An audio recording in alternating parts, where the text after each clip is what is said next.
అన్న ఓకేనా? దేవునికి మహిమ కలుగును గాక.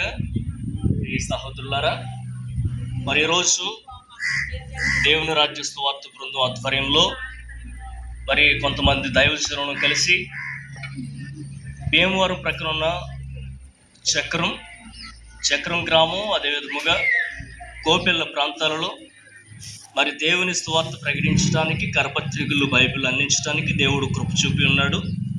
ఈ పరిచర్య కొరకు మీరు ప్రార్థించవలసిందిగా మనవి చేస్తున్నాను. కొంతమంది అయినా ప్రభువుని తెలుసుకుని రక్షణ పొందుట కొరకు ప్రార్థించండి. అదేవిధముగా మా కొరకు ప్రార్థిస్తున్న స్నేహితులైన మీ అందరూ కూడా మరి వందనాలు, శుభాలు తెలియజేస్తున్నాను. మరి పరిచర్య విషయాల్లో మాకు సహకారంలో ఉన్న బిడ్డలను కూడా దేవుడు దీవించాలని మనస్ఫూర్తిగా మరి దేవుని కోరుకుంటూ మరి ఇక పరిచర్య వివరాలు తెలియజేస్తున్నాం. దేవుడు మీ అందరినీ దీవించునుగాక. ఆమేన్.